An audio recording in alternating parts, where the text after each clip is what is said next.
अस्सलाम वालेकुम। उम्मीद करती हूँ आप सब खैरियत से होंगे और खैर से आप लोग सब लैलतुल क़द्र की तलाश में भी होंगे, इबादत गुज़ार होंगे। माह सयाम में मुझे भी दुआओं में याद रखिएगा। अल्लाह आप सबको मुक़द्दस लैलतुल क़द्र नसीब फ़रमाए। आप सब की इबादत, सुजूद, सदक़ात कबूल व मकबूल फ़रमाए। आमीन या रब्बुल आलमीन। आज एक टॉपिक उठाया है मैंने, चूँकि मेरी ख़ुद की भी प्रेगनेंसी चल रही है। बहुत सारी ख़वातीन मुझे मैसेज कर रही हैं, फ़लाँ तारीख़ को मून एक्लिप है, कोई कह रही हैं सोलर एक्लिप है। तो सूरज गिरन और चाँद गिरन के हवाले से बात करना चाहती हूँ। छुरी नहीं उठानी चाहिए और जो ना ख़्याल करना चाहिए, वरना बच्चे के कोई आज़ाद और बनौज़बिल्ला कटा हुआ आ जाता है। अस्तग़फ़िरुल्लाह रब्बी। इस किस्म की बातों का जवाब देने के लिए मैंने ये हदीस मुबारक भी आपके साथ शेयर की। नबी मुकर्रम सल्लल्लाहु अलैहि वसल्लम की हयात तैयबा में जब सूरज गिरन या चाँद गिरन नमूदार होते तो आप सल्लल्लाहु अलैहि वसल्लम 2 रकात नमाज इस तरह से कायम फरमाते, जिसमें 2-2 मरतबा क़याम, 2-2 मरतबा रुकू नहीं बल्कि क़याम भी 4 मरतबा फ़रमाते, रुकू भी 4 मरतबा फ़रमाते और इसमें 4 सजदे होते। तो वो सारी डिटेल भी मैंने आपको सेंड कर दी। और नबी पाक सल्लल्लाहु अलैहि वसल्लम ने इस नमाज को जो दौरान गिरहन पढ़ी जाती है, नमाज कसूफ़ का नाम दिया। अल्लाह से तौबा करनी है, हमने ज़्यादा से ज़्यादा तौबा करनी है। और जहाँ पर जुल्म, बर्बरियत और ज़नाकारी बढ़ जाती है, वहाँ पर अल्लाह रब्बुल इज़्ज़त की ये आयात यानी निशानियाँ ज़ाहिर होती हैं। इसमें ज़्यादा से ज़्यादा तौबा करनी चाहिए।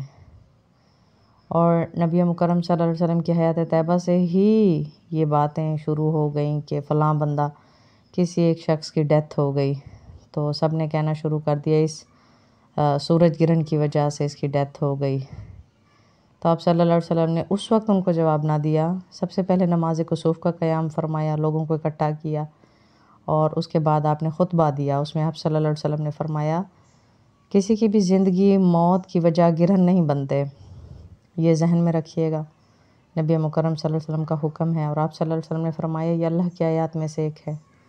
और जब आपके सामने ये नमूदार हो तो आपने ज़्यादा से ज़्यादा अल्लाह के हुज़ूर सरबसुजूद होकर अल्लाह को राज़ी करने की कोशिश करनी है। कि नबी पाक सल्लल्लाहु अलैहि वसल्लम ने फ़रमाया, जो मैं देखता हूँ अगर तुम देख सकते तो तुम हंसते कम और रोते ज़्यादा।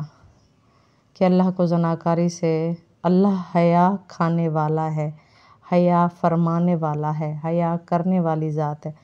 और उसकी जाहो जलालत को जो चीज़ बहुत ज़्यादा गुस्सा दिलाती है, उभारती है, उजागर करती है, वो है ज़नाकारी, वो है बर्बरियत, वो है बेहयाई। तो मैं आप तमाम इस्लामी बहन भाइयों से, जो कोई भी सुन रहा है, जहाँ तक भी ये मेरी वॉइस जाए, अल्लाह रब्बुल इज़्ज़त मुझे आपके लिए, आपको मेरे लिए सदका जारिया बनाए। तो कोशिश करें, जैसे मुझे मैसेजेस आ रहे थे, आपने छुरी नहीं उठानी, छुरी वाला कोई काम नहीं करना, यूँ हो जाता है, वो हो जाता है। अस्तग़फ़िरुल्लाह रब्बी, ऐसा कुछ भी नहीं होता। आपने बस ज़्यादा से ज़्यादा तौबा का एहतमाम करना है, इस्तिग़फ़ार का एहतमाम करना है और नमाज कुसूफ़ का एहतमाम करना है उस तरीके के साथ जिस तरीके के साथ मैंने आपको शेयर कर दिया। नबी मुकर्रम सल्लल्लाहु अलैहि वसल्लम 2 रकात नमाज किस तरह से फरमाते थे। तो अल्लाह रब्बुल इज़्ज़त से दुआ, हमें बिद्दात और खराफात से बचा कर रखे, हमें दीन इस्लाम की समझ और बूझ अता फ़रमाए। बेशक ज़मीन व आसमान की तमाम निशानियों समेत सूरज गिरन और चाँद गिरन भी अल्लाह की निशानियों में से एक है। तो दुआओं में मुझे भी याद रखिएगा। अल्लाह हम सब का हामी और नासिर और मददगार हो और अल्लाह गज़ा और फ़लस्तीन को आज़ादी की नेमत से माला माल करे। आमीन या रब्बुल आलमीन। अस्सलाम वालेकुम। अस्सलाम वालेकुम। उम्मीद करती हूँ आप सब खैरियत से होंगे।